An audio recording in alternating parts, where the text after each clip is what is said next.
Hey, what's up? We're back for another week of predictions, and this week it's UFC Sao Paulo, but first I want to go back and talk about UFC Moscow really quick, and first fight night was Merab against Terrion Ware, and kind of what I expected, Terrion Ware just couldn't stop the takedowns. Merab was able to dominate. He even got a 30-25 across the board, which pretty dominant scorecard there for Merab. He looked good. He called out Sean O'Malley, but I don't think that'll happen for him. I would be very surprised if they give him a guy like Sean O'Malley. And Terrion Ware had a tough 4 fights in the UFC, but I think that's definitely it for him. He probably has to go win a few fights if he wants to come back and be in the UFC again.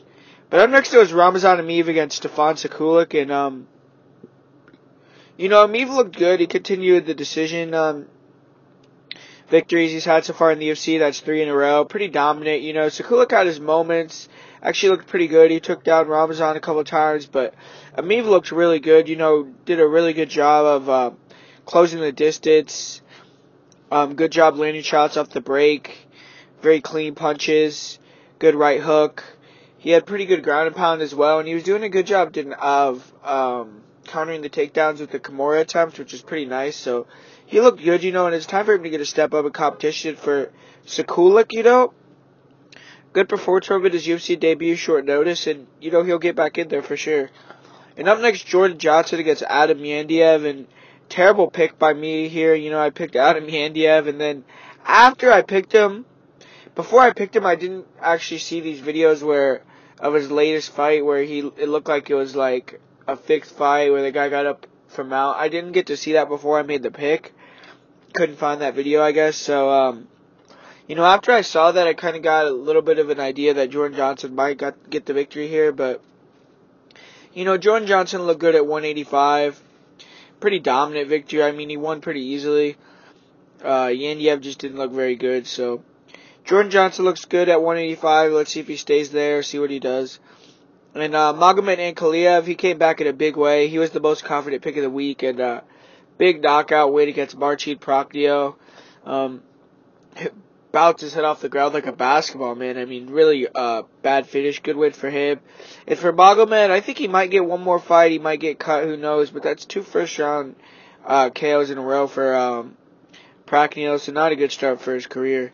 And up next, Mairbek Taisumov versus Desmond Greene. And Taisumov didn't really look very good in this fight, in my opinion. I thought Desmond Greene had a lot of moments in him with a lot of straight lefts. Kind of rocked him a couple times, in my opinion.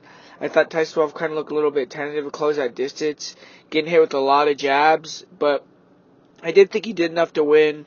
He dropped Desmond Greene. He was landing the harder shots. Had some really nice body shots. And he said if he couldn't get a visa, he might retire. So that's a shame, man. I really hope he can get a visa, come over and fight some of these better guys, just see what happens, because he's definitely a talent for sure, and he has a chance to win against anyone in the division. So up next, we had Rustam Khabilov against KJ Johnson, and tough loss for KJ Johnson here, man. I thought KJ Johnson won this fight, to be honest with you. I really did. I thought he won the first and third round. He was landing some clean left hands. He rocked Rustam Khabilov a couple times, landed some nice knees, nice kicks.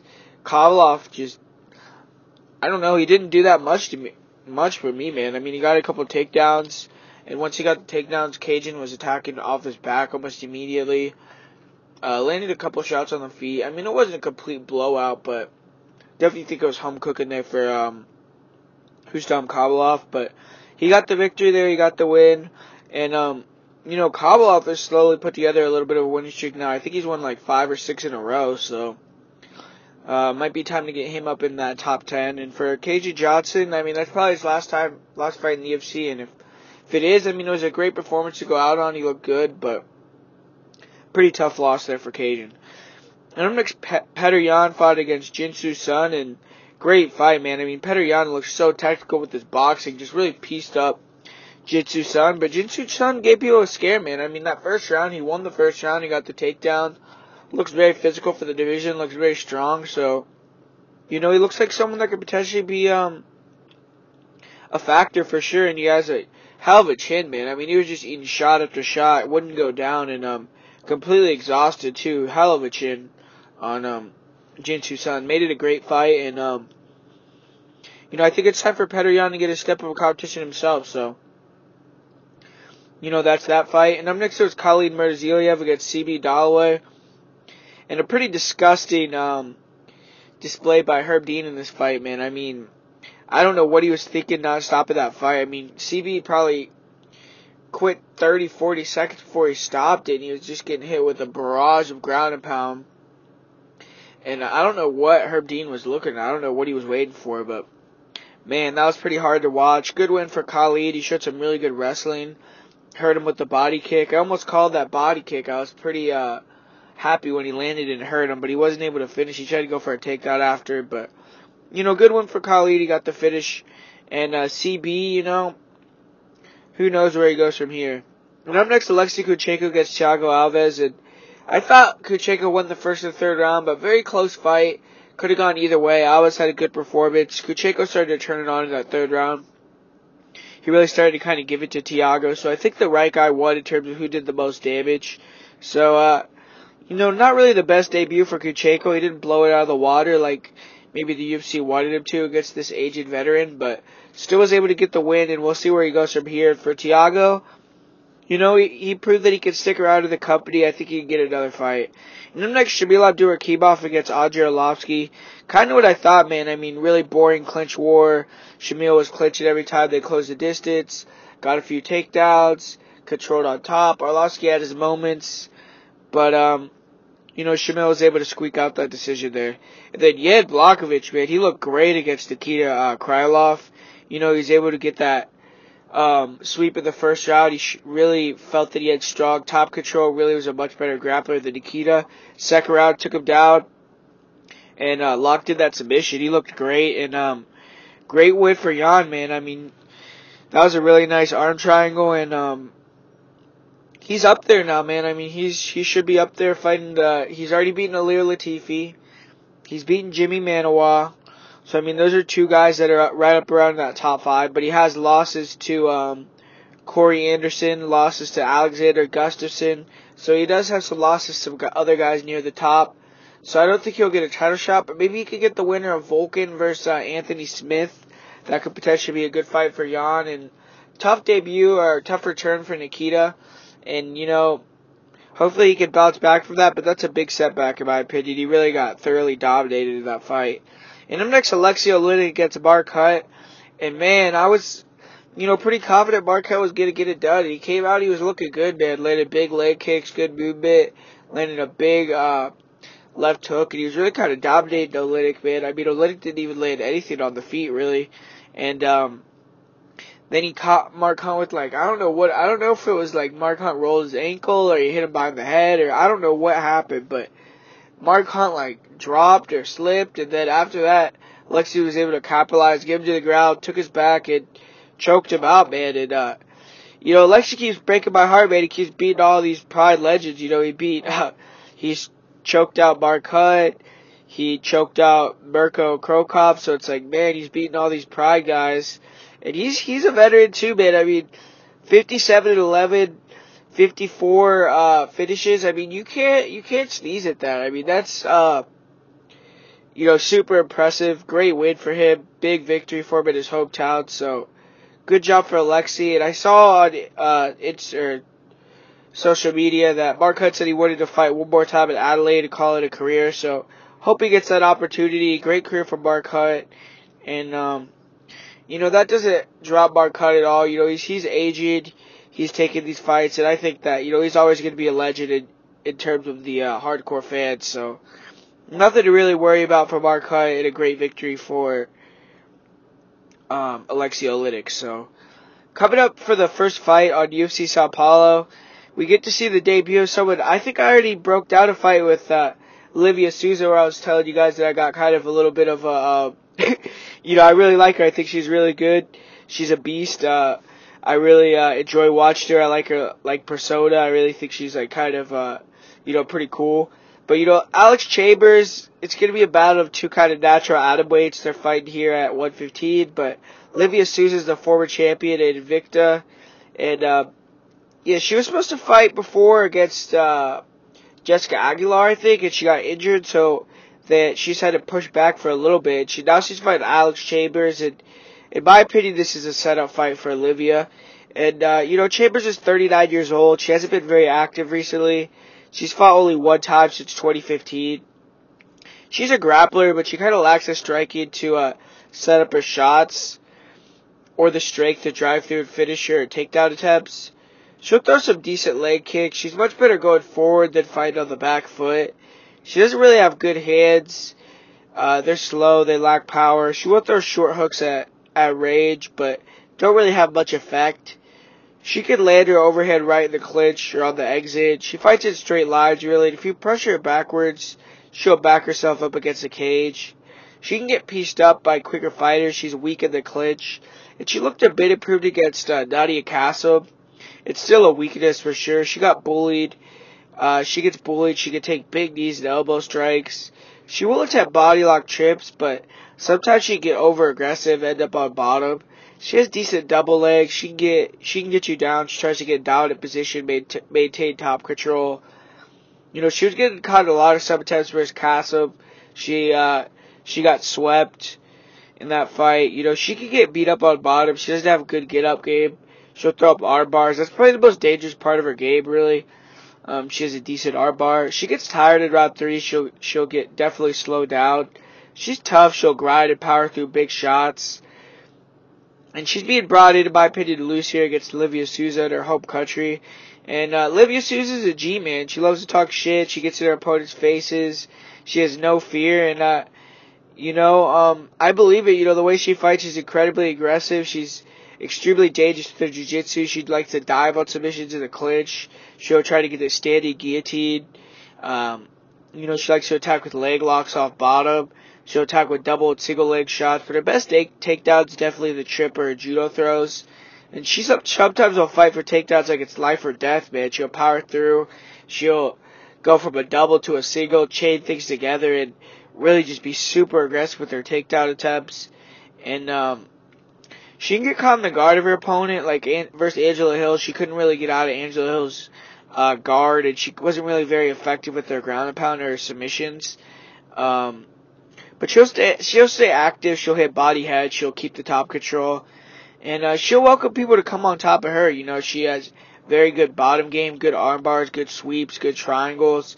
Very dangerous with her jiu-jitsu for sure. She throws looping hooks, a good straight right hand. Closes the distance with a very nice straight right hand. Everything is full power. She throws solid kicks. She needs to get inside to be effective. She really bites down on her mouthpiece, throws, takes shots to eat shots, and, or to give shots, and she really comes in very aggressively. She's fought in a lot of 5-round fights in Invicta. She does do a lot of posturing in her fights. Like, I think when she gets hit or hurt, she'll talk, she'll act like she's not hurt. But she does have a great chin. She's a bit smaller for the weight class, and she's going to struggle against fighters who move on the outside. You saw in range striking. But someone that'll attack aggressively and fight with her, she's most likely going to win, man. She's just a dog.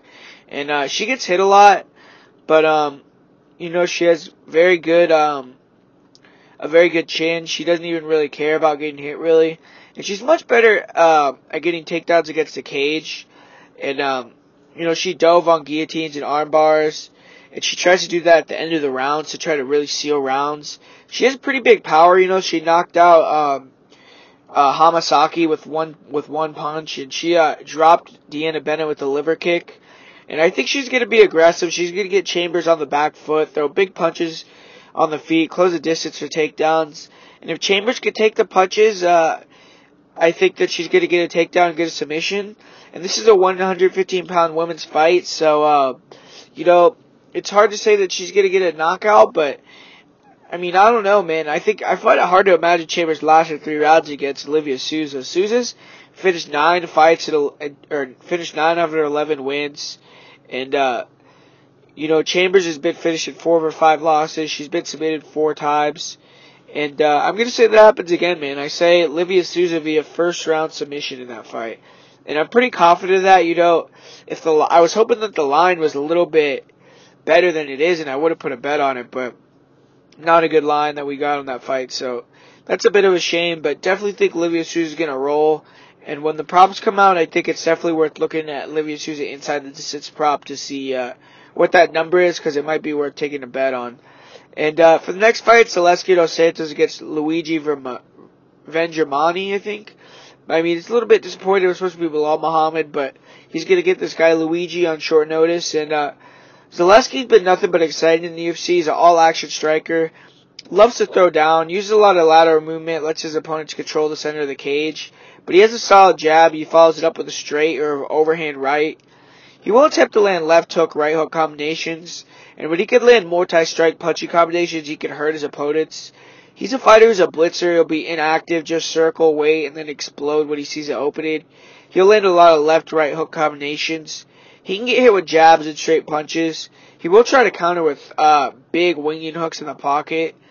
He has a nice body kick. He'll throw the occasional leg kick. He landed a nasty spinning back kick in his last fight to put his opponent to sleep. And he's a capoeira specialist, so he does have fantastic arsenal of kicks. Nice front kick to the body, nice round kick to the body. And he'll land nice knee in the clinch. He likes a dirty box, stay active. He can't get clinched up himself and controlled. And he really only attacks in straight lines. He doesn't fake or feint much. And he can get timid coming in. And he has a bit of a tell on his blitzes where he shuffles his feet. Joe Rogan was pointing that out in one of his fights. He's much better at fighting going forward than backwards. No problem exchanging in the pocket. He has a great chin.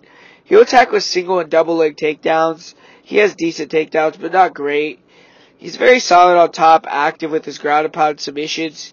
He pushes late rounds to, win the fights. And definitely goes to the third round to try to finish or steal the decision. And, he can get taken down himself. He doesn't have the greatest takedown defense. And, when he usually gets taken down, he doesn't have a great get-up game either. So, that's something that his opponents could potentially exploit. But he does have awesome cardio. He always comes to fight, always brings it, great chin. And, he's going to be fighting Luigi Vengermani. I'm having trouble with that name, man. But he's taking this fight with about 2 weeks' notice. And he's usually a 155er. He's only 22 years old. Hasn't fought very good competition. This is a big step up for him. He's only beaten one fighter who has a win. So, I mean, that just tells you a lot. He's fought at 145 and 155. But this is going to be his first fight at 170 pounds. So he's probably going to be undersized in this matchup as well. And he's fighting out of Brazil, so he won't have to travel for this show notice fight much. So that's good. And he looks to be an athletic fighter. He looks to be pretty well-rounded. Has nice leg kicks, very quick punches. Seems to have good power in his hooks, solid speed, good head kicks. He closes the distance quickly. He likes to get his opponents on the back foot.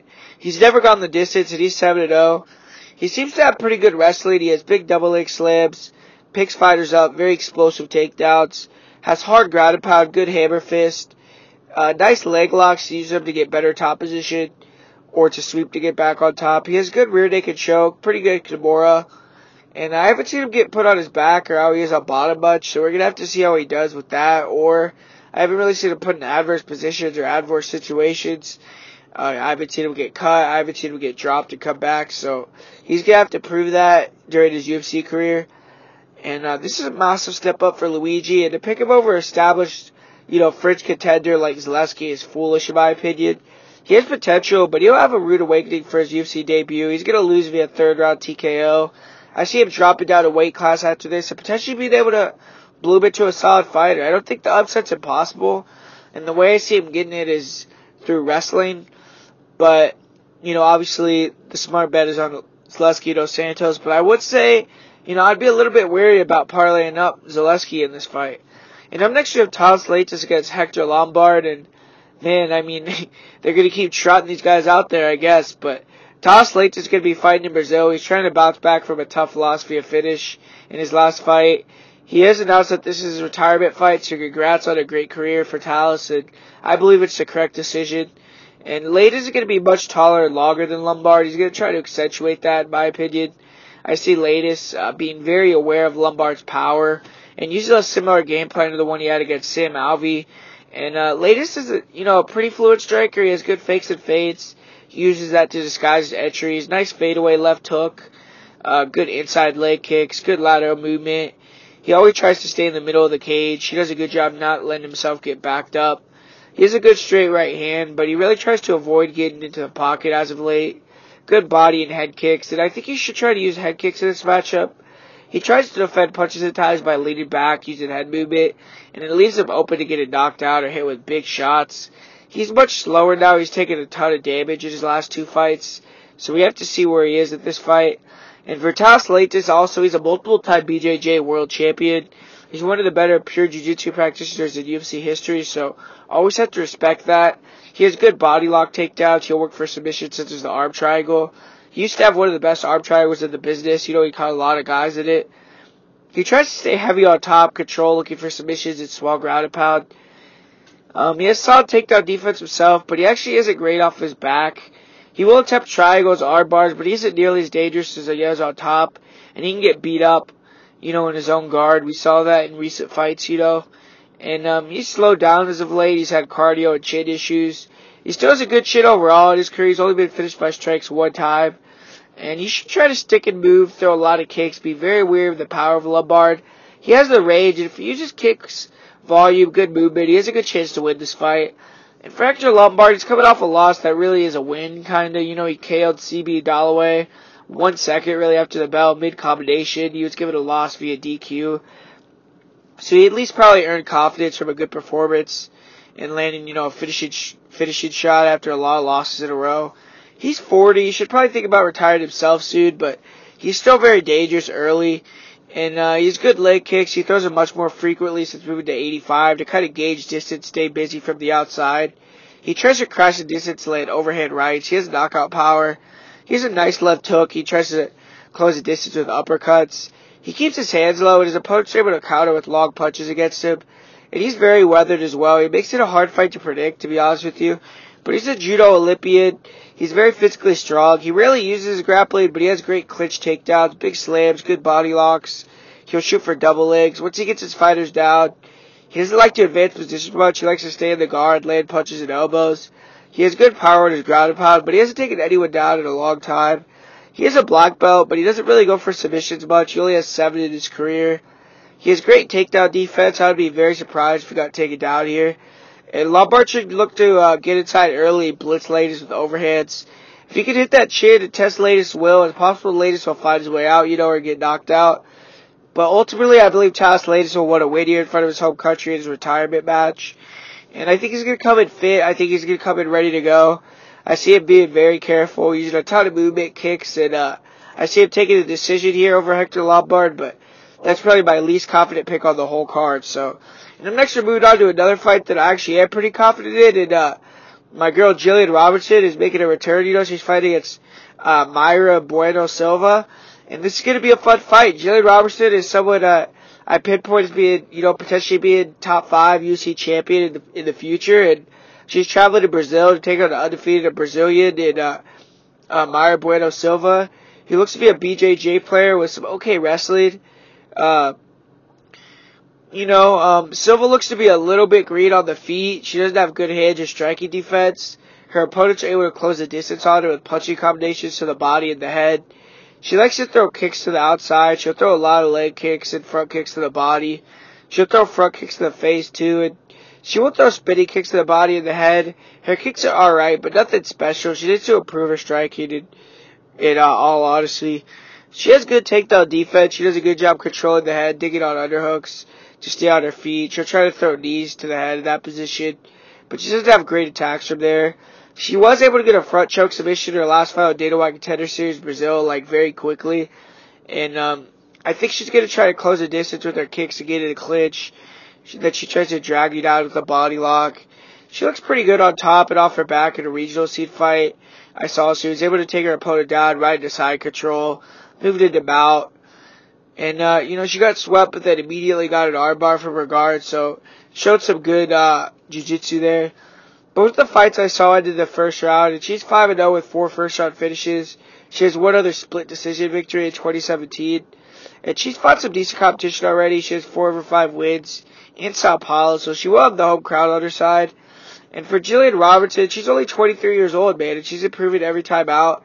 She's 2-0 since her appearance on Tough, and she showed in her last fight versus Molly McCann in England that she could travel to her opponent's home country overseas, have a raucous crowd, and still get the job done. So most girls, I would have some trepidation about them traveling to Brazil to fight a Brazilian, but with Robertson, I don't know why, but I feel confident she's the type of girl to always thrive in adversity. And this fight was put together on fairly short notice, but Robertson trains all year round. She's always in great shape. She's always ready to go. So she's always traded. You can tell that she wants to be one of the best in the world one day.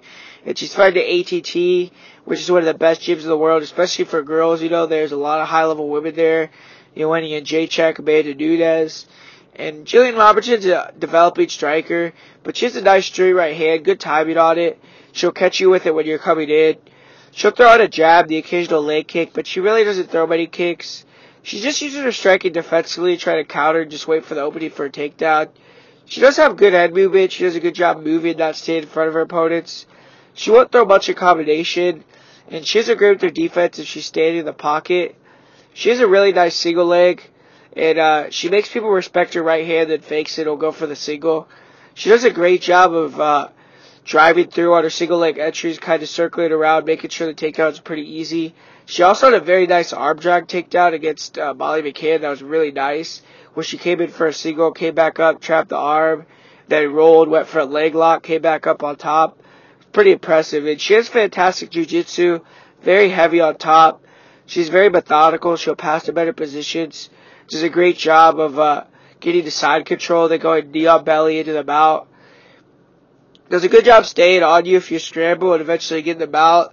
She has a great job just flowing on top. When she gets the mount, she has very good control. She throws hard elbows, looks for arm bars. She tries to make you give up your back with elbows. And she'll make sure that you keeps top position. She does damage. She doesn't get over aggressive going for submissions. I really do think she has one of the better top games in the division already. If she get on top of anyone in the division, they could be in trouble, And Robertson got a rear naked choke in her last fight against Molly McCann. She put her to sleep. She also has a pretty good guard. She has a sick arm bar, super fast hips. She can snatch that arm up real quick. She has great cardio. She has a never stay die attitude, in my opinion. And I'm pretty high on her. I expect her to get it done here. And I'm going to say she gets it done via second round rear naked choke. And I bet on that fight, so that's one of the fights that I personally bet on, and I think it's a good spot there for Gillian Robertson. And up next, Sergio Moraes against Ben Saunders. And, this is kind of an interesting fight. We might get to see it played out on the ground here, but Sergio Moraes is fighting at home against Ben Saunders. And Moraes is a multiple-time black belt world champion in jiu-jitsu, while Saunders is one of the better BJJ guys in MMA, so could be a fun grappling match, like I said. And Sergio Moraes is a very raw striker, but he's athletic, has good power. He wings wide, looping hooks with both hands. If they land, he can hurt you. He has a nice front kick to the body. He'll sneak a head kick in at the end of his combinations. He is extremely accurate, but he comes forward, throws a lot of shots, kind of gives the illusion that he's really landing a lot of punches. And he's fast. He closes the distance quickly, but he doesn't have a lot of variety in his striking. He will throw the occasional leg kick, but he doesn't throw, much other than those hooks. He does have a good chin, but he has been knocked out twice. And Sergio Moraes doesn't have good wrestling. He won't really go for takedowns. He's only gotten one takedown in his last 5 fights. And we haven't really gotten to see much of his jiu-jitsu, but when he has been on the ground, he looks very dangerous on top or on his back. He showed that against Neil Magny. He got the takedown quickly. Then he went right into mount, got a mounted triangle submission, so really showed how easily he took Neil Magny to the mount. They got the submission, and Neil Magny's a pretty good fighter, man. And then against Tim Means in his last match, he pulled guard when he was engaged in a clinch. And when he was on his back, he was trying to trap an arm, throw up a triangle. And then he was trying to get in that deep half guard, kind of like the way Damian Maia does, sweep the top position. And when opponents get on top of him, they haven't felt comfortable enough to stay in his guard. A lot of them will stand up, relinquish that top position, return to striking. He has good cardio. He has a good gift for winning decisions. He has a knack for winning split decisions, in close fights. And he's racking up a pretty impressive record. He's 7-2-1 in the UFC. And he needs to look to exploit the reaching of Ben Saunders on the feet. He tries to reach for the clinch and land overhand punches. He's going to be the quicker, faster guy out there. And if he can move in and out, land shots, he could get the victory. And Ben Saunders is coming off a quick TKO victory against Jake Ellenberger. And you never have to worry about his confidence level. He's always ready. He always has the will to get the victory. He's definitely past his prime. He's taken a lot of punishment in recent fights. He's been finished by strikes in 3 of his last 6 fights. He's a log fighter. He likes to throw a lot of straight punches, kicks from the outside. He'll throw front kicks and head kicks, but he doesn't set the kicks up well. And fighters are able to kind of close the distance, get inside on him. He has a good right hook, but his hands are not great. He can do a lot of reaching to get to the clinch, try to grab. the tie clinch from too far out, get hit with the overheads. His chin is going. He get rocked even with smaller shots. But he does have an iron will, and you really have to put him out to finish the job. And he likes to get that Muay Thai plum kick, throw knees to the body and the head. He was able to catch Jake Ellenberg with a knee to the body, finished him with it in his last fight. He'll try to get in the clinch, get the body lock takedowns, but doesn't have very good wrestling. He only has 2 takedowns in his entire UFC career. He has solid takedown defense. It's pretty hard to get him down. If you do get him down, he has a good rubber guard. He's one of the only open-plotted victories in UFC history. He can't get his guard passed and neutralized by heavy top pressure. We saw that with Patrick Cote. And if Moraes can get on top of him in his matchup, I think he's in trouble. I don't think that rubber guard's going to do much for him. And Saunders should look to keep range, land his long-range shots. He should try to set up his kicks with a jab or punching combinations. I don't think he should try to clinch here because I see Moraes counter with overhands or pulling guard, sweeping, getting on top. Ultimately, I see this is a hard fight for Ben Saunders to win, a good opportunity for Moraes to look good, and even potentially get a finish. And I'm going to say Moraes takes advantage of the opportunity, and I'm going to say it's a second-round KO over Ben Saunders. So I'm going with Sergio Moraes in that fight to get a win in his home country, and going with Sergio Moraes. So next we have Augusto Sakai against Chase Sherman. And man, this is a pretty low-level heavyweight fight, but Augusto Sakai is making his UFC debut after a win on Dana White Contender Series Brazil, and he's a big guy. He has love handles. He isn't in the greatest shape. He's light on his feet, though. He has decent speed and movement for a guy his size. He's at his best when he's moving forward, and when he's confident, does a good job of cutting off the cage, making it small for his opponents. He has good leg kicks, a decent jab. There's a snap front kick to the body. He'll throw that snap kick to the face also. Those are a good check right hook, straight left hand. He landed a head kick. He dropped his opponent in his last fight. He keep a good pace, and when he has his opponent turned, he will put the pressure on him, keep his hand, and try to finish. But he keeps his hands low. He can be countered with overhands and straight punches. When you pressure him, he'll back up to the cage. You get tied up, teed off on against the cage. And, it causes him to lose fights. He doesn't have big power. He really relies on accumulation to finish fights. He has decent takedown defense, and it's much better against the cage than it is in the open space. He does a good job getting double underhooks. He'll shock his opponents off. He's strong. He ragdolled his last opponent. He'll go for a guillotine, but he never really commits to it unless he knows he has it. He's okay in the clinch, but he has nice knees. He does a good job controlling his opponents against the cage. He can't be controlled against the cage as well, like we saw versus Czech Congo. On top, he'll try to get in dominant position, lay a ground and pound until they call a fight. He's not a submission threat. He's never gotten a submission in his career. He's a finisher. He's finished 9 of his fights via KO, TKO. And he actually has surprisingly good cardio for someone his size and stature. He has a good chin. He's never been finished. And usually comes on in that third round. And Chase Sherman is in a do-or-die situation. He's coming off back-to-back losses. But he did have a pretty decent showing against Justin Willis. He was able to come back from adversity and win a third round. And this is also the last fight of his UFC contract, so has his back against the wall here. He's been a lot of entertaining fights, but the most important thing in this matchup is just a win for Sherman. And Sherman is another fast heavyweight with good hand speed. There's a lot of kicks, very nice leg kicks, solid jab. He can go up top to the head with a snap kick as well. Goes to the body with that. He goes inside, outside, throws some oblique kicks to the legs too. He sticks and moves a lot. He tries to stay technical and long.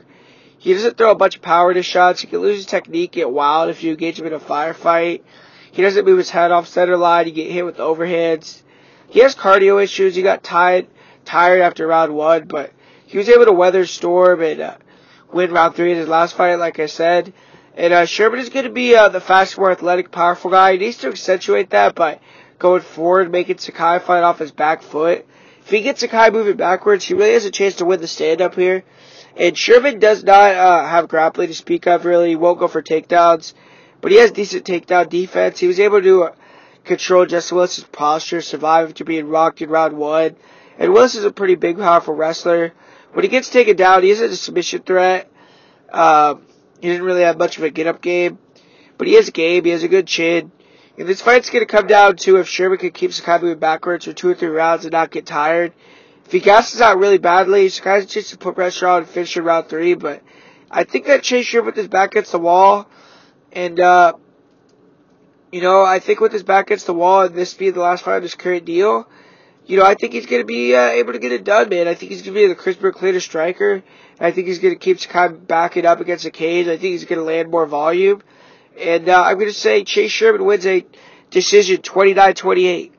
And up next, we have another heavyweight fight with, this is light heavyweight fight, I'm sorry. It's Luis Henriques dropping down from heavyweight to light heavyweight, which is pretty interesting because he was a pretty big heavyweight, man. He's looking in really good shape on his Instagram, and he's going to be fighting Ryan Spann, who's getting his first UFC fight after having a couple fights in the Dana White Contender Series. And Ryan Spann's a big light heavyweight himself. He's a well-rounded fighter. He's big and long.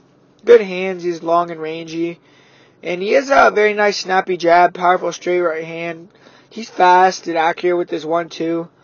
He starts very fast. He goes on the offensive from the start. He has a nice check hook, decent leg kicks. He throws some nice body kicks. He has good movement for a fighter's size. He can move in and out pretty well. He is a bit flat-footed. He shows some bad tall man defense in his fights. He likes to just lean back to try to avoid shots. He has a questionable chin. He's definitely gotten rocked many times in his fights. He is a good grappler. He has a wrestling submission game. He has good single legs, really nice double leg slams.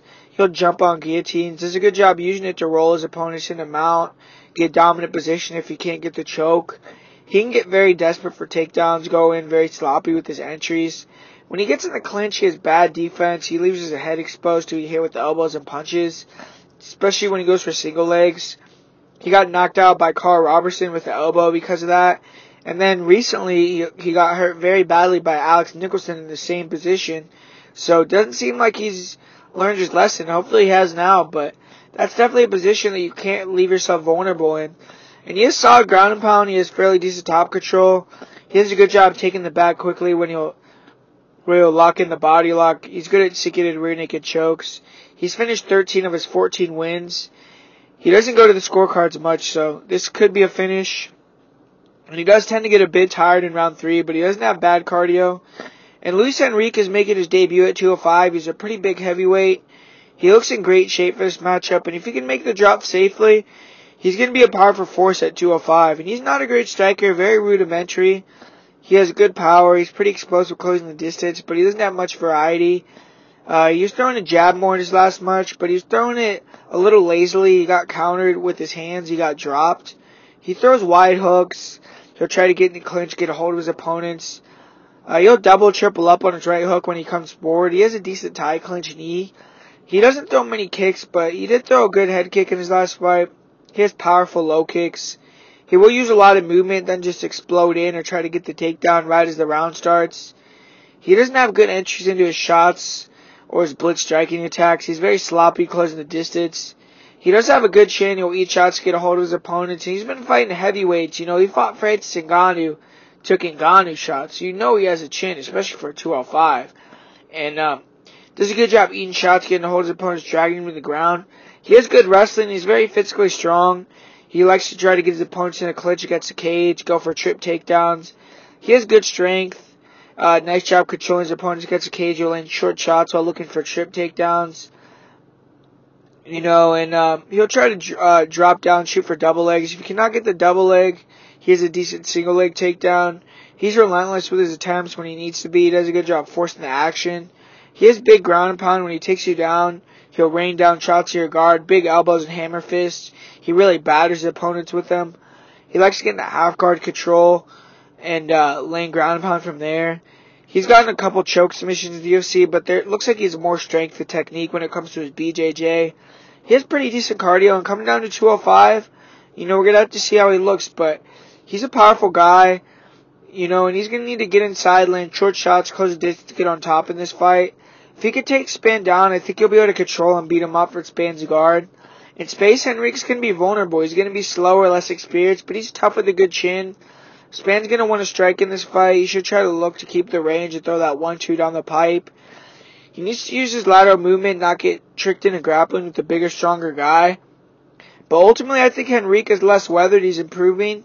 And if he can get down to 205 safely, I see him being able to close that distance, get takedowns. And I think eventually he's going to break right Spann, probably in that second or third round, and win via ground and pound. So I'm going to go with Luis Henrique in that fight. And up next, Evan Dunham against Francisco Trinaldo. And Evan Dunham has said this is going to be his retirement fight, so great career for Evan Dunham. That's two guys that this is going to be their retirement fight, but he's going to be traveling to Brazil to face a Brazilian here in Francisco Trinaldo. And Evan Dunham has really improved over his career. He's improved his boxing. He throws good combinations. He throws a lot of volume. He angles off after shots. Good at coming in on different angles and entries. He throws a nice jab straight combo. He keeps the pressure. He really likes to keep that volume up. He goes to the body as well. He finishes combinations with a good knee or a head kick. He's pretty accurate. He's slow, though. He can get hit with the overhands. He holds his hands low. He can get hit with clean shots.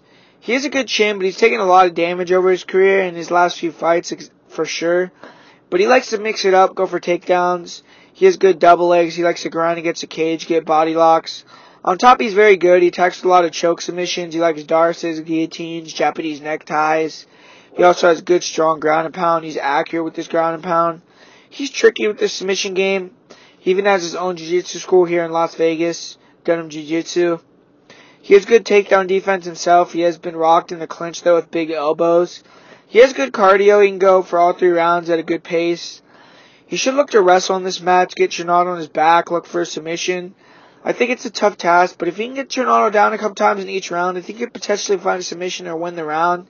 And Trinaldo's returning to Brazil. He's had 14 fights in Brazil. He's 11-3 here. And Trinaldo's huge, strong, imposing figure for the 155-pound division. He's very good in and out. Very fast. He only moves forward and backwards mainly. He doesn't use a lot of lateral movement, but he likes to move into boxing range, pump his jab, wait for shots from his opponent so he can counter with his straight left or check right hook. He has great, very powerful overhand left that he has great timing on. He's a vet. He can fight in many different ways. He could strike moving backwards. He could strike moving forward. And, he has a good chin. He's never been finished by strikes. So, that's something that you really have to put into account because Evan Dunham is a bit more weathered than Francisco Trinaldo, even though they're both older guys. But Francisco's a good grappler. He's very strong in the clinch. He has nasty knees, very strong elbows. He can cut his opponents with elbows against the cage. You saw that against Paul Felder. He has pretty good double leg takedowns, nice body locks. But I doubt he'll go for many takedowns in this fight. He has strong ground and pound, decent top control. Pretty good takedown defense, but that's probably his main weakness. But against Kevin Lee, he showed fantastic sprawl. He's extremely strong in the clinch. He was denying the body locks. He does a good job sprawling, circling around to the back. He has good leg locks. He uses them to sweep the top position. And if he's on his back, he has good butterfly hooks. Does a good job controlling posture, but he doesn't have a great get-up game. He's 40 years old himself, so he's older too, but he's less weathered than Evan Dunham. I see Trinaldo wanting to get in a boxing range, use a jab to draw out the shots. Evan Dunham counter with his overhand straight lefts. If he can catch Dunham clean, I think he could hurt him. Dunham was also finished with a body shot in his previous fight, and Trinaldo has nasty clinch D's to the body. I see Trinaldo being able to close the distance, being much faster than Dunham on the feet. I think he'll be able to get inside, land overhands, and deny the takedowns. And I could see him getting a 30-27 or a TKO finish, but the pick is Trinaldo. Pretty confidently in that pick, so... Up next, we have Charles Oliveira against Christos Giagos. And, Giagos, he looks pretty well-rounded. He doesn't look very bad. He's a good wrestler. He has some solid hands. Light on the feet. He uses lateral movement. Tries to find opening for his punching combinations. He has a good overhand right, good left hook. Does a good job attacking the body with the same hooks.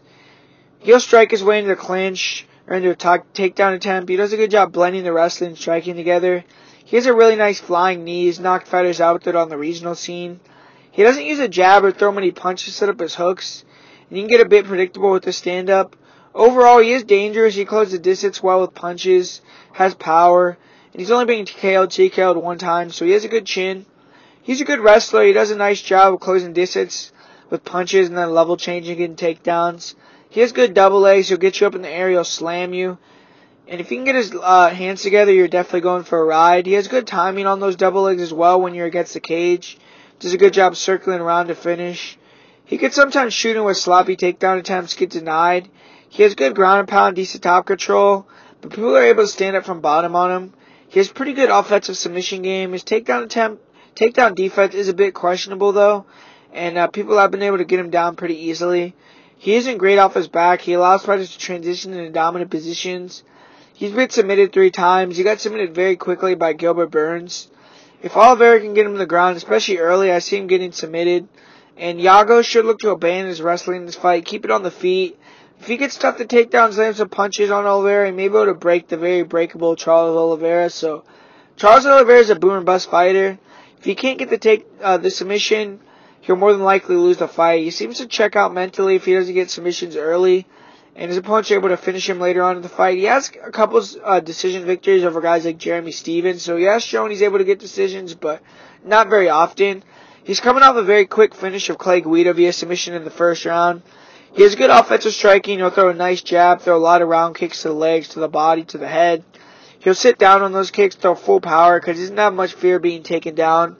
He likes to push his opponents back toward the fence. Does a good job of throwing a lot of front kicks to the body. He does a good job setting up the takedown with his hands. He likes to throw a right hand, get in the clinch. But he will throw a left uppercut as well, go for single double leg shots. He doesn't like to get hit much and get hurt to the body. And he's been finished in 7 of his 8 UFC fights and KO TKO'd 4 times. He's very dangerous in the clinch. He throws hard knees and elbows. He's always looking to get on that neck, clamp on it, and tap you out with the guillotine. He's finished multiple opponents that way. Will Brooks, Miles Jury. If he can get on top of you on the ground, you're in trouble. He works very fast. He's always looking to take the back. He's one of the best back takers, rear naked chokers in the game. He does a great job softening his opponents up, finding an opening, locking that choke in. He'll switch to the armbar if he can't get the rear naked choke. He has no problem fighting off his back either. He'll pull guard if he gets taken down. He'll be very active, looking with submissions. He has a very fast armbar, good triangle, nasty anaconda.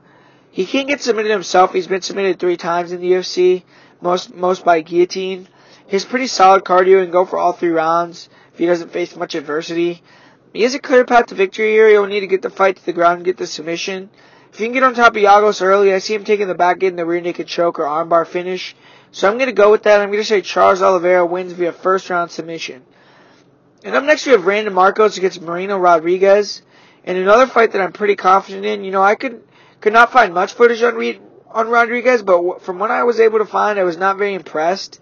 She was able to get a victory on the Dana White Contender Series Brazil. She has a record of 11-0. She's tall and lanky, but she doesn't have a lot of muscle mass. She looks to lack physicality. She doesn't have great striking. She'll throw a jab or a 1-2, but she leads with her head. She doesn't have power in her shots. She throws good front kicks to the body, decent leg kicks, but she doesn't set the leg kicks up. She can get countered clean off of them. She doesn't move her head. She does seem to have a solid chin, but her striking at distance needs a lot of work. Her specialties in the tie clinch. She has nasty knees to the body and to the head. She'll break off, throw punches and elbows, then go back in the clinch. She has nice elbows. Her takedown defense looks questionable, though. I've seen her get taken down multiple times on the regional scene with body locks and double legs. Got taken down with a hip toss. She will attack with triangles. She's active off her back. She has 1 submission. It's by triangle. But she's getting a big step of competition here against Brandon Markos. And she needs to try to get in the tie clinch, land big shots, try to just outstrike Markos. And Markos is a solid pro. She's a tenacious fighter. Very good cardio. She keeps a steady work rate throughout the fight. She has a hands-low style, likes to hang around on the outside, exploding with blitzes. She uses her front hand to gauge distance, tries to stay loose. She uses a lot of lateral movement. She doesn't really set anything up off of it. She usually just comes forward in straight lines. She has good straight punches and hooks, good leg kicks. And she comes forward, she'll walk with straight punch combinations when she sees you back it up, try to get you to get against the cage. And she's very willing to eat shots to get inside. And one of her best strengths is just being tenacious to close the distance, get in the clinch, go for takedowns. She'll work in the clinch against the cage. She has no problem grinding her opponents out there. She lacks physicality at times. She can get taken down herself or controlled against the cage, but I don't think that'll be a problem here in this fight. She has good body locks, good double legs, good hip tosses. On top, she has does a good job getting in dominant position, landing decent ground and pound. She doesn't have great top control though, and people can get up from bottom on her. Off her back, she actually isn't bad. She does a good job scrambling, has good dexterity in her legs. She can take the back in odd positions. She does a good job of when she wins a scramble, immediately getting in a dominant position, going to work. She doesn't let you rest. She seems to fight down to a level competition, but whenever she loses, she usually bounces back with a victory. She's been win-loss so far in her UFC career. And she's beaten a lot of good fighters, man. I mean, she's beaten Tisha Torres. She's beaten Carla Esparza. So, I mean, she's going to need to get inside, take Rodriguez down, and I think she has better distance striking as well. And in my opinion, Markos should be the pretty decent favorite here, and I'm going with Miranda Markos by decision. I think she has a clear path to victory with the takedowns, and I think she's too good for this newcomer, so I'm going with Miranda Markos. And up next, Renan Barão gets Andre Ewell. And this is a pretty interesting fight, you know. I taped Andre Ewell. He's making his UFC debut after capturing the CES title. And he's getting a chance to jump right into the mix here with the win over a former champion, Renan Barão. And Barão's been fading since going on a 30-fight unbeaten streak. He's lost 4 of his last 5 fights. Ewell's a pretty athletic guy. He's a good striker, has good distance control. He's long. He's a big bantamweight. He's gonna have a 5-inch reach advantage in this match. He has a hands-down style. He likes to counter. He'll wait for you to throw, come over the top with the overhand left. He has a nice jab. He has very good hand speed. He has a great one, too. He uses it to walk down his opponents. Does a great job sliding in and out of range. He tries to be the fighter controlling distance. He has a nasty body jab. Does a good job throwing kicks as well. Nice head kick, good oblique kicks, good body kicks. But he doesn't throw as many kicks as punches. He has very good, straight, accurate left hand. And, you know, he picks his shots very well. He'll throw uppercuts when you have a high guard, throw over or around your guard. He keeps a high volume of punches out there. He doesn't really throw full power. When he hurts you, he'll touch you and then try to land a big shot. He has questionable takedown defense, but it's hard to get on his legs with his movement. If his opponents can get on his legs, they can usually take him down. He will attack with a good darce when his opponents go for a takedown. He got one in his last win over Dennis Paiva. And he isn't bad off his back. He has a good triangle. He throws his legs up quickly. But he can be controlled in the guard. He has good ground and pound, but he can have ground and pound landed on him as well, which we saw in his last fight. But he stays calm. He's able to find a way back to his feet usually. And he has given up his back. He gets submitted before. And if he gets taken down by Barão, he may get submitted. But overall, he looks like a pretty dangerous striker with decent submissions. Interesting new addition to the UFC. He has good cardio, a good chin. He has been submitted twice. He should look to keep the distance in this fight, control the distance with his jab and 1-2. And Barão does a fairly good chin, but it's not what it used to be. And this is kind of a bad matchup just on the feet for Barão with a mover and a big guy in Ewell. Ewell, excuse me. And the former champion, Renan Barão, looks to be on his last legs. If he loses, to be honest, I wouldn't be shocked to see him retire. And he's taking a lot of damage, and the likelihood he ever goes another title run is slim to none. He's training at ATT, and he's trying to round out his game. He has always relied on his speed and power in his fights. He doesn't use many feints or footwork. He likes to stand right in front of you, rely on landing first, landing hard, getting you on the back foot where he can start using his kickboxing knee game.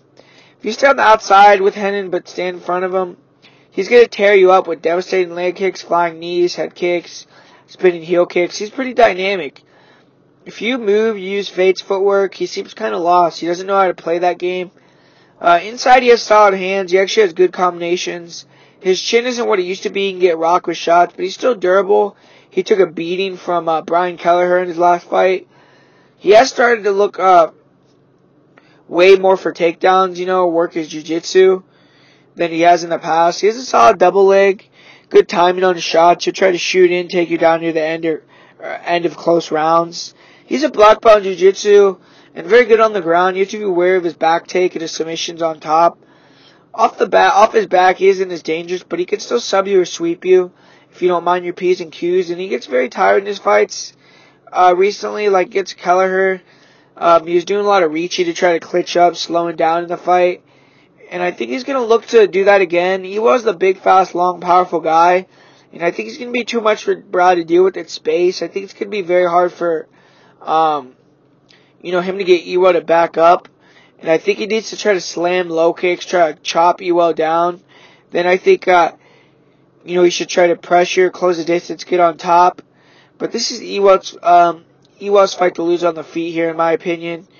And, I think he should try to keep a high output, not let Barão get in the clinch or slow down the fight.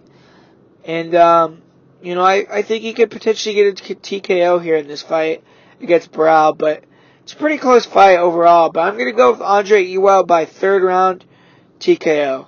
And up next we have Sam Alvey against Antonio Rogerio Nogueira. And Nogueira's coming back, man. He hasn't been fighting for almost 2 years. And, it's pretty interesting. He's only 2-0. Alvy's 2-0 since going to 205. He's right into that top 15 of the division.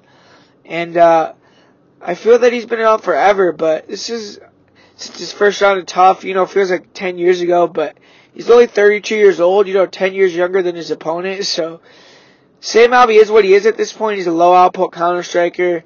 Really tries to land that right hook and knock you out. Definitely has knockout power. He'll rarely throw a left hand. Doesn't throw kicks. He'll walk forward, stay in your face. And that one punch power makes him dangerous. He was able to get a KO in his light heavyweight debut. He followed that up with a decision against John Vellante. So he's going to be going for 3 in a row here. He does have a good chin. He closed that distance pretty well. But he doesn't have fast feet, and he used a game plan of hitting it from the outside, not getting hit. He struggles mightily, especially with kickers. He's not much of a grappler, but he has good takedown defense. He's dangerous with his submission game. He has a good guillotine. He'll attempt that when his opponents go for takedowns. He got that against Eric Spicely. He has 3 submissions only in his career, though, so he doesn't have a very diverse or dangerous submission game. He has just 1 takedown in his entire UFC career, but he has an impressive 84% takedown defense rate. He doesn't fight in the clinch much either. He has good chin, good cardio, because he doesn't really put a lot of output out there. And he's going to do what he wants to do, man. He's going to look for that knockout right hand. And Rogerio Nogueira, Little Nog, is a legend, man. He's fighting in Brazil in what could potentially be his retirement fight. He's 42 years old. He's had a myriad of injuries. He's been very inactive as of late. He's returning after nearly 2 years off. He's coming off a TKO loss to Ryan Bader and USADA suspension, but they found out it was a tainted supplement. He's only fought 3 times since 2015, but he's still a good southpaw striker. Looked very good versus Patrick Cummings. He has a very nice jab, good left hook. He likes to follow up his jab with the left hook. He has KO power with his left hook. He has a good jab. He does a good job of slipping off center line after he throws a jab or his left hand. He can put longer combinations together in the pocket with his left and right hooks. He doesn't throw many kicks, and it makes him able to get out volume from the outside, but I don't see that being much of a problem here because Alvey doesn't have a great outside striking or kicking game either. He has a decent chin. He's only been finished with strikes 3 times. His last fight against Ryan Bader was due to being stuck in a position on the ground, not taking concussive shots, really. He still has solid hand speed. He's a dangerous striker, especially early. He blitzed and overwhelmed Patrick Cummings in round 1 in 2016 in Brazil as a big underdog. He's not much of a wrestler. He only has 1 career takedown, but he has pretty good takedown defense. Does a good job in the clinch. Good job defending doubles, but he doesn't do as good a job defending single or body locks. He has nasty knees to the body. You saw that against Tito Ortiz. Good hooks to the head, to the body, in the clinch as well. And he's overall pretty good in the clinch. He's a 3rd degree black belt in jiu-jitsu. He did a good job surviving on the floor for like 3.5 rounds with Bader. But he hasn't shown much of it offensively. He does have a pretty good deep half guard, but he's going to be ready to go. I think he's going to really want to win here in his home country. And, he doesn't need to fight anymore. Him and his brother are legends in Brazil, so it just shows that he loves it. He still has the hunger to compete and dig deep if need be, in my opinion. And it's kind of interesting. Nogueira didn't fight his first MMA fight in Brazil until his 20th fight, but this is going to be his 4th fight in a row here in Brazil. His record in Brazil is only 2-2, but he should look to land the jab, crowd Alvey, look for combinations. He's the better boxer, but he can't get caught with that big counter right hand of Alvey, and needs to be super diligent defensively. He has a chance to win a decision here, as well as potentially finishing Alvey if he can put together his punches and avoid that right hand. And this fight's in Brazil, so a close fight will probably go to Alvey or to Nogueira. And I think the line is off, and I could see Nogueira winning the decision here, definitely. And I think Nogueira will be able to land the cleaner punches over 3 rounds, and I'm going to say he wins the decision, man. We've seen Alvey fight other aging vets like this before, like Rashad Evans, and arguably lost. So I think this is a good spot here for Nogueira. And I'm going to say Nogueira wins a split decision at home. Big upset here for Antonio Nogueira in his home country. And up next we have Carlo Pedersoli Jr. against Alex Cowboy Oliveira. And this is very interesting. Carlo Pedersoli Jr. had an impressive UFC debut. Hearing their victory on short notice, less than a month after a pretty good 3-round war with Nicholas Dalby. And Pedersoli is a striker. He's very slick. He has a nasty jab, good straight right hand. He has a karate stance, very quick in and out. Good movement. He can switch stances, strike fluidly from both stances. He has a good overhand left. He's accurate with his punches. Does a good job leaning into his strikes to make him a little bit longer to accentuate his reach. He has very fluid kicks. He has a very nice side kick to the body and the head. Good inside-outside leg kicks. He throws an oblique kick to the knee. Does a great job faking the overhand right, throwing a question mark kick to the head. He will throw a nice snap kick to the body. He has very nice spinning heel kicks to the head and to the body. He can throw all these kicks with both legs. It makes him a pretty tricky opponent. When he starts to find his range, he does a great job just sliding in and out of the way of his opponent's shots, coming back with his own. He does a good job using a Superman punch off the cage to get back to the center. He keeps a high volume of shots out there. He can overwhelm fighters. He can get hit with straight punches, though, and when fighters get aggressive, close the distance on him, he will back up against the cage. He has a good chin, good recoverability. We saw that after he got dropped against Brad Scott in his last fight. He's a pretty good wrestler. He has good timing on his double legs. He changes takedowns together well. He will grab a single and go for a double, and then go to a double leg. If he can't get that, he'll go to a body lock. So he is pretty tenacious. He doesn't have great top control. He isn't extremely physical. He can be controlled against the cage and get hit with elbows and knees. He does a good job getting the tie clinch, going for knees to the head. He can't be taken down off his back. He doesn't really look very good. He got his guard passed very easily by Nicholas Dalby, and he was taking some decent shots from side control. He seems like he gets tired in the third round, starts to fade, but he has heart. He'll push through the fatigue. He hasn't fought the best competition in his career, and his best two wins are Nicholas Dalby and Brad Scott. So this is a sizable step up, and he needs to keep this distance here early, stick and move from the outside. If he could time takedowns to win rounds, that may be a good game plan, but I wouldn't try to get in the clinch with Alex Cowboy or even grapple much. And Cowboy Oliveira is an action fighter. He always brings it, win or lose. He's coming off a win over Carlos Condit, but it obviously isn't the same Carlos of old. But Cowboy Oliveira is so loose. He's calm in the cage. He has a lot of fun. He really starts attacking right away. There's no feeling out process with Oliveira. He's very athletic and fast. He uses a lot of lateral movement. He throws hard inside leg kicks, looping punches. He comes in with fast blitz combinations, nasty teep kick to the body, extremely powerful uppercut. He KO'd Ryan LaFleur with an uppercut. Oliveira is extremely aggressive at times. He was against Yancey. He blitzed him early, landed very hard straight lefts. He has a really nice standing elbow, nice double knee to the body as well.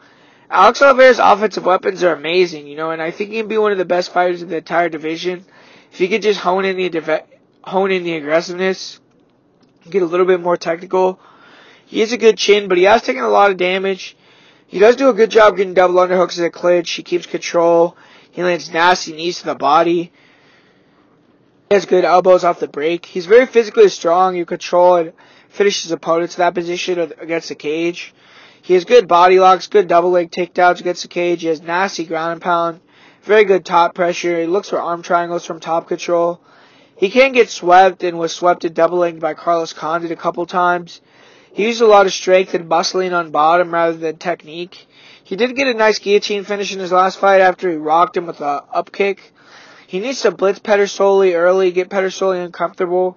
And if he can get in the clinch, land shots, get takedowns, land damage on Pedersoli, he may be able to finish him.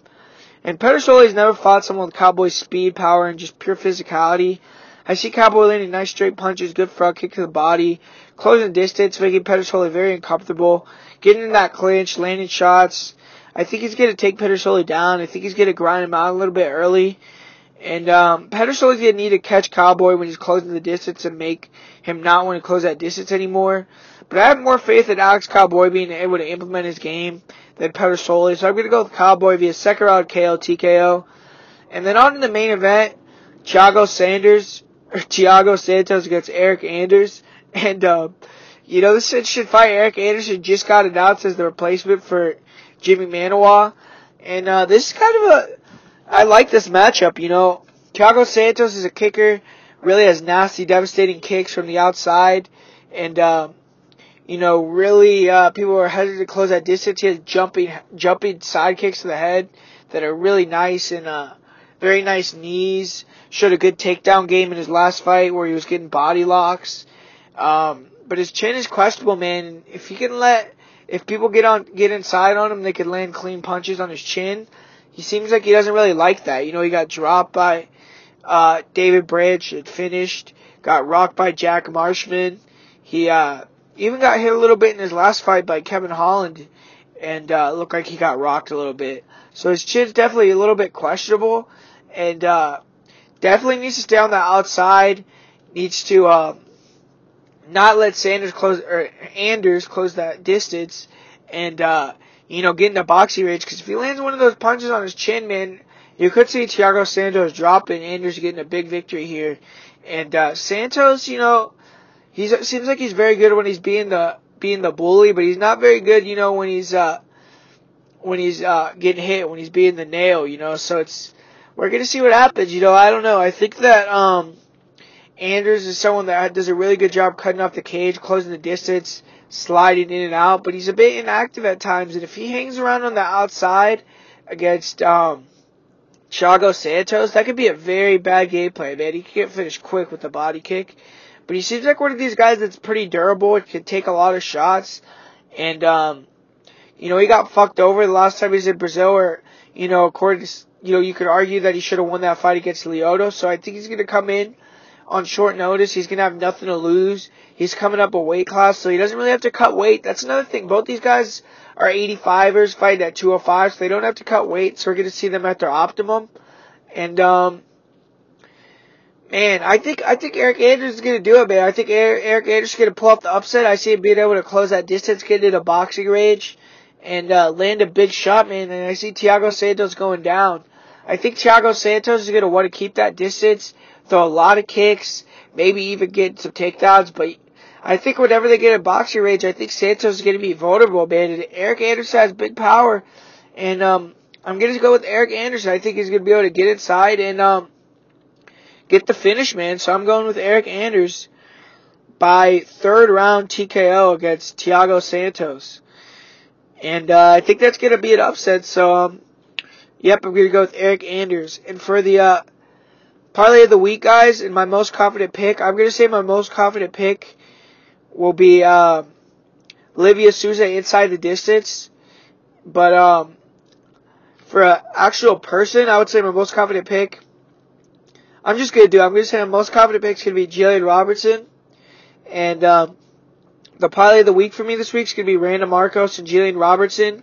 I think Olivia Renato Souza inside the distance is a good prop. I know a lot of people are worried about using female fighters, so I guess if you don't want to use females in the parlay of the week, I would say that you could do a little bit of a safer parlay, potentially with Ben Saunders and Trinaldo, but don't really like the odds on those, not Ben Saunders, with Sergio Moraes and Trinaldo, but don't really like the odds on those guys, so I do think that Nogueira is a sneaky play. I think that he could potentially definitely get a win here, as well as Chase Sherman, but I mean, betting on that Chase Sherman fight, I mean, that's a little bit pushing it in my opinion, You could look at the prop for Charles Oliveira by submission, because I think that's really the only way to win. And, what else can we say here? Andre Ewell maybe by KO, that might be a good prop to do. Maybe Hennenbrow by submission, that maybe could be a pretty sizable odds there. And let me know if you guys want me to do a Bellator breakdown for the Rory McDonald versus Gerard Mousasi card next week. If I get 10 comments down below on this video, if I get 10 comments saying you guys want me to do that, I'll do that breakdown or do the main card breakdown for that fight. If I can get, like I said, if I can get 10 comments saying to do this breakdown for next week for the Bellator fight, for the main card, then I'll do it for you guys. So comment down below if you want me to do a breakdown for that. Make sure to like, subscribe, and share. And thanks for the support, guys. Thanks for watching. We hit once again on the parlay of the week last week. I don't know if I said that before, but that was good. So got back on a good track, and we've been doing pretty good as of late. So we're gonna keep it rolling. We're gonna get another win here this week. And thanks for watching. Keep supporting the show, and thanks again, guys.